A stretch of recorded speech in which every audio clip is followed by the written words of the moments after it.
This is video 84 on a Home Assistant ESPHome LVGL embedded solution. Let's try Elecro's round touch knob LCD. Our content includes a live demonstration and walks through our research and code updates. Please let us know in the comments if you like this example, or let us know if you have suggestions to improve it. Our test rig is an integrated GC9A01 display with capacitive touch with an ESP32S3 module. As this channel covers multiple small system solutions over time, please subscribe to stay informed and click like, as that really helps. When we ordered the round touch LCD, we had a mystery. The ad mentioned a brand called IoTeek XGO. The device arrived in a brown box with a few cables and nothing else. Our goals in this video are research the knob and learn enough to program it, set up the display and touch screen on ESPHome, and since it's a round display, let's implement an LVGL meter. Here we will showcase the working device. We have two demonstrations. First, we found the manufacturer's wiki with demonstration code. As it turns out, they have a nice lesson plan building an ESPHome example. Here we see the result of that final session. Okay, we've installed the demo from Elecro, and you can see it's displaying the scale as an image, and it's set at 50%. We can turn the knob and you'll see the screen gets brighter as the percentage goes up to 100. Turn it the counterclockwise, and as we go towards 0, it gets dimmer. The second demo simply replaces the background image of the scale with a programmed LVGL meter widget. Touch display now with the meter widget and its arc. You'll see the indicator is currently pointed at 50%. We can turn the knob and the screen gets brighter. If we turn it counterclockwise, you'll see the display gets dimmer.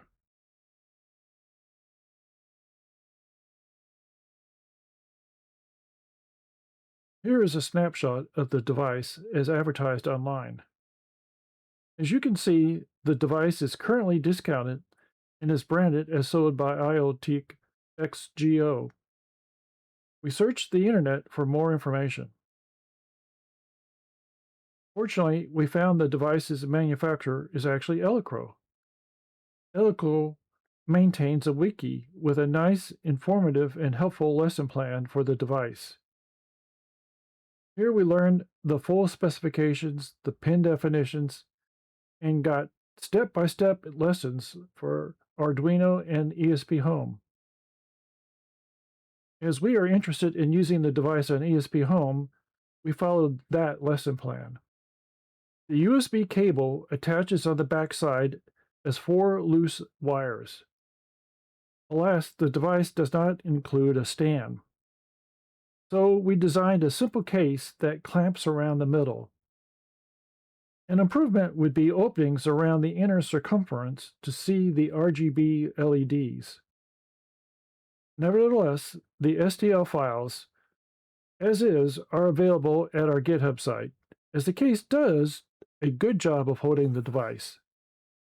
On this slide are 3D perspective snapshots of the case.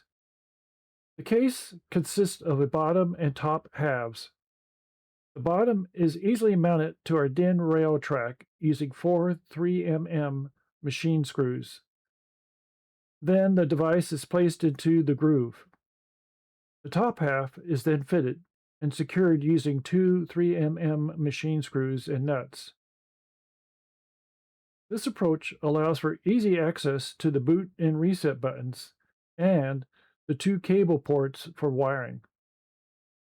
And most importantly, the knob is free to turn. Here is the pin definitions as provided by the manufacturer. We got details for configuring the touchscreen from the Home Assistant community board. As you saw in the Lesson 4 demo, the arc has no scale, and so Elecro inserted an image of a scale. But what do you do if your arc needs a different range? Seems to us it would be better if we had a programmed scale. And the LVGL meter provides this feature. An LVGL meter is simply the ticks and numbers 0 through 100 with an optional arc, which here we have as green. Okay, how do we add it? The code to the right is an example. Well, at first glance, the LVGL meter seems too complicated. However, we'll walk through a few slides and explain each part. It's actually quite easy. First, you declare a range for a scale. Here, it is 0 to 100. Since we want a round arc-like scale, we declare a rotation. By the way, 0 is the far right point of the circle. We can swing around to the left side by stating a rotation of 135. We can declare the endpoint by giving the size of the arc. Here we say the angle range is 270. Next, we declare the ticks we want. Since our scale is 0 to 100, we want 20 ticks, each representing 5%, plus a tick for 0, so we state count is 21. The tick is 2 pixels wide and 5 pixels long, and its color is white. Just like a clock, we make some ticks bigger by defining the major ticks. Here we want every 5th tick to be big, so we declare the stride is 5. We make this major tick 5 pixels wide and 10 pixels long, and its color is also white. Major ticks each get a label. Here we state that the label gap is 20 pixels. That big long red needle in our demo is the indicator line. Here we specify its width is 6 pixels and that its color is red. The R mod allows us to specify its length is just 4 pixels less than the radius. The indicator arc is optional. Here we stated its width is 15 pixels and that it is green. Then we can define the start and end point for the green arc. Here we state it starts at 0 and goes to the initial point at 50%. Later we update the endpoint to the current value. The GitHub site has 2 YAML files. The first is based on Lesson 4, and the second is the modified version where we replace the image of a scale with the computed graphics scale from the meter widget. The next 2 slides briefly discuss these implementations. The Elecro Lesson 4 requires 2 image files reside on the Home Assistant host system. We use a Home Assistant add-on called File Editor. With it, one can navigate to the ESPHome directory and create a subfolder called Images. Finally, we use the File Editor to upload the 2 image files into this new folder. There are 4 sets of changes. The shortcut is simply to copy everything that appears after a captive portal into your file. Here is our longer explanation to walk through the 4 steps. In order to implement the meter, we're going to begin with the Lesson 4 from the Elecro lesson plan. So the very first thing we want to do is make changes for items that were omitted by Elecro. And that's the touch screen and the switch from the knob. So let's scroll down to the section of the code, section of the configuration, just below the word display.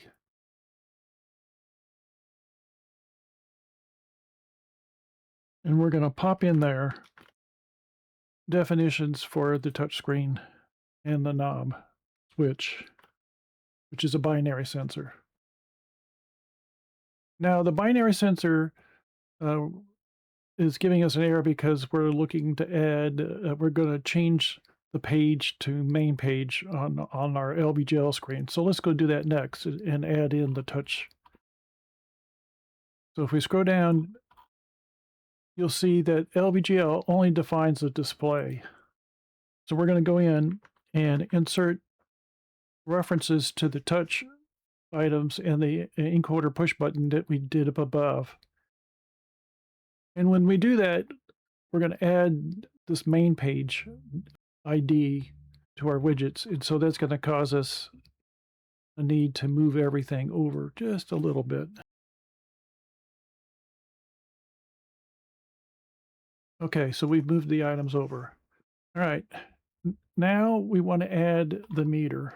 So we're going to go down to the bottom of this LVGL code, and we're just going to pop in the definition for our LVGL meter. And now that we have the meter in, let's comment out this image and label that it's basically replacing.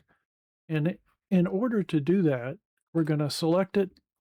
We're going to go to the command, right click, which will take us to the command palette.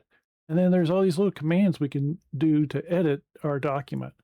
So we're looking for add line comment, and that's going to comment the whole block of statements. So we've commented out our image and label. And we did that in case we want to go back. So now that we've done that, we want to go add actions to the rotary encoder. So let's go find it. So here's all the actions for the rotary encoder. So let's just go to the bottom of that. And we'll add some actions for the meter. And what we want to do is add an action for the meter's arc and for the meter indicator. So we've added actions for the meter for the indicator and for the arc. Okay, so we've added the functions and we've looked over our code. Let's make sure that it compiles by validating it. Okay, let's go ahead and install it. Looks like it compiled correctly. Let's see if it installs.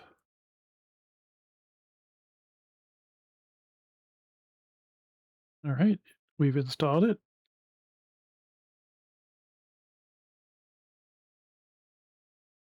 And there we have it.